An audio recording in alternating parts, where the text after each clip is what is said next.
Scottsbluff County Commissioners Monday expressed a willingness to look at sharing Veteran Service Officer Matt Myers with Kimball County, at least on a temporary basis.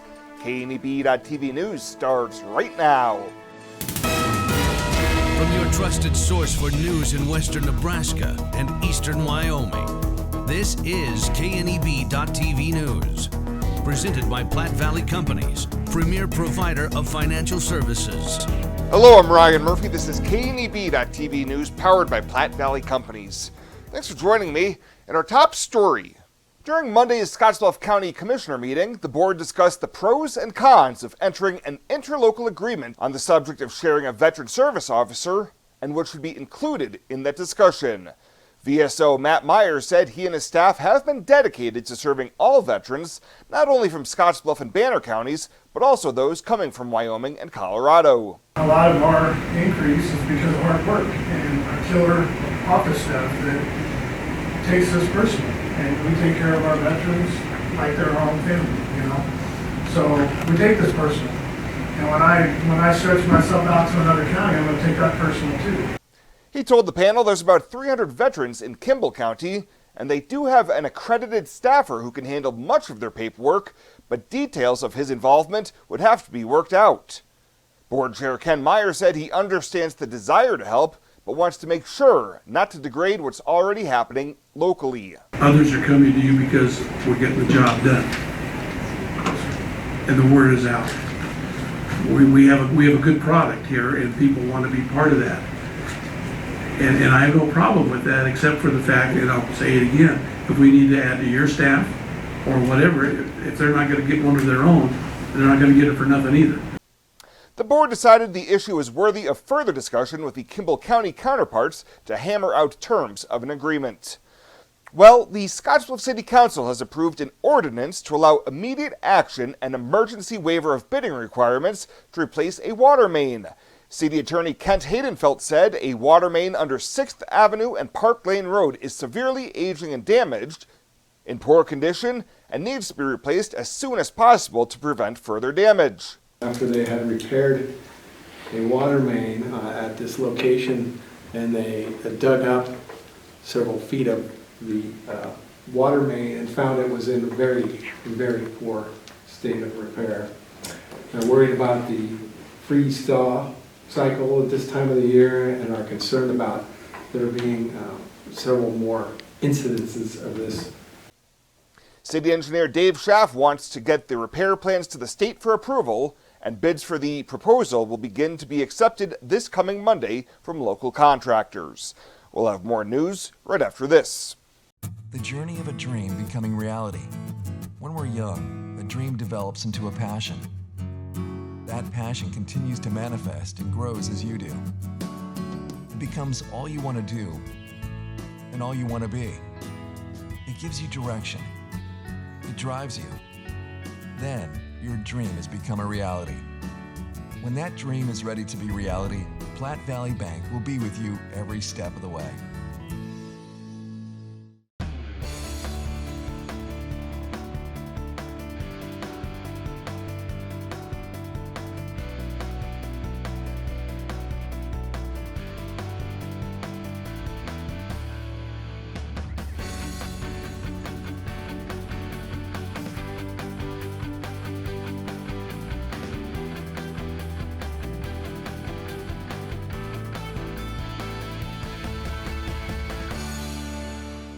Do you know what backflow is and why it's dangerous? Backflow is when your water's normal flow is reversed due to a vacuum or drop in pressure, putting you at risk of drinking contaminated water containing substances like fertilizers, weed killers, or even feces. To help protect your drinking water, the city requests the periodic checking of testable backflow devices. Backflow prevention devices close when water reverses direction and stops suspect water from gaining entry to your house, making sure your next drink is clean and refreshing. Welcome back. A Scottsbluff man has been sentenced to 3 to 5 years in prison after pleading no contest to an amended charge of distribution of a controlled substance. 22-year-old Jose Gonzalez was arrested this summer on a warrant for selling cocaine through a Wing Drug Task Force investigation. In September, he pleaded no contest to one of those 2 Class II felony charges, with the second count being dismissed. Sticking with the courts now, as a Terrytown woman was back in court today for her preliminary hearing, as she's accused of drug dealing after a traffic stop in Scottsbluff last week. Police stopped 55-year-old Tina Sanchez for failure to use a turn signal, and K-9 Duke was called in and alerted the officer to drugs in the vehicle. Police found 10.8 grams of suspected methamphetamine, a glass pipe with residue, and a digital scale. She was arrested and charged with felony possession of meth, 10 to 27 grams, and no drug tax stamp. Bond in the case was set at $100,000 for the 10% provision. And 3 years in prison for a Kimball man caught with several ounces of meth during a Scottsbluff probation search in April. 43-year-old Brett Avila was sentenced last week in Scottsbluff County District Court after he pleaded no contest to an amended charge of possession of meth, 10 to 27 grams. He was arrested this spring during a probation search when officers noticed something shoved down the front of his pants, which turned out to be a baggie with 2.8 ounces of suspected methamphetamine. His Class 1D felony has a mandatory minimum of 3 years, so he will not receive any good time, but did receive 188 days credit for time already served. This isn't just a beautiful hospital. It's the home to exceptional patient care. This is where specialty clinics meet your needs. This is where a friendly smile, a warm hand, and an empathetic ear exist to care for you. This is us. Fox Butte General Hospital. Great things are happening here.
For this week's featured pet of the week, we meet McGregor, a 3-year-old domestic shorthair that's been at the Panhandle Humane Society since August. Staff says he may have a big, tough guy name, but honestly, this cat has the sweetest personality in the entire world. His adoption cost is just $50, and that includes his neuter, microchipping, and all vaccinations. Plus, whoever adopts McGregor will also receive a $25 Murdoch's gift card to start spoiling him right away.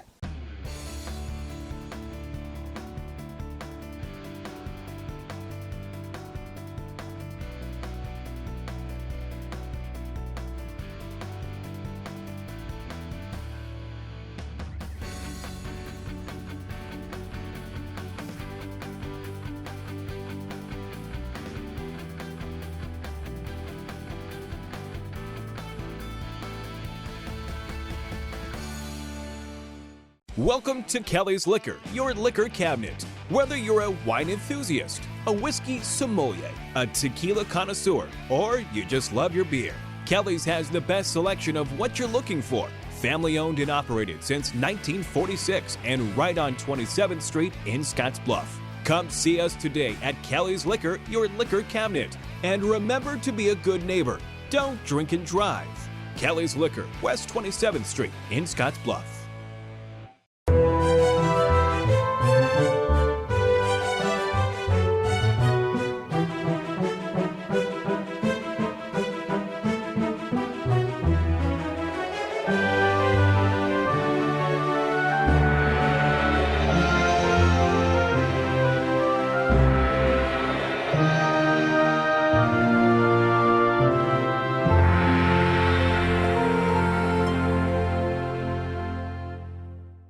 let's take a look at your midweek community calendar, brought to you by Riverstone Bank.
The community calendar is brought to you by Riverstone Bank.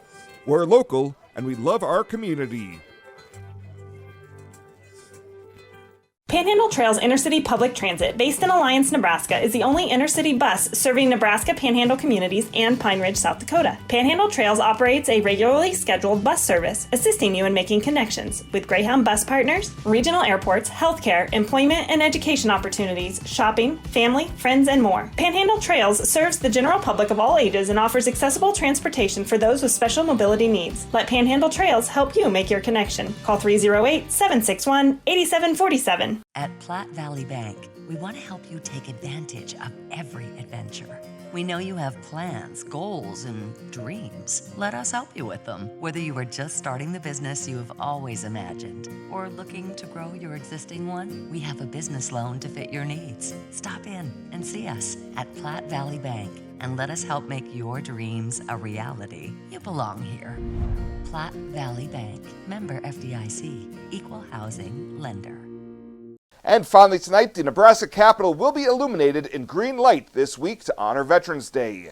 Nebraska Department of Veterans Affairs Director John Hilgert says lighting the Capitol green helps serve as a reminder to our state's veterans that we recognize them and are here to serve and support them. The Capitol will be illuminated green from Thursday through Sunday. Several initiatives, including Green Light a Vet and Operation Greenlight, encourage changing exterior lights to green to show solidarity and support for veterans, as green is a symbol for hope, renewal, and forward movement. Well, that does it for us this time. Thank you so much for tuning in. Stay safe out there. We'll see you here next time.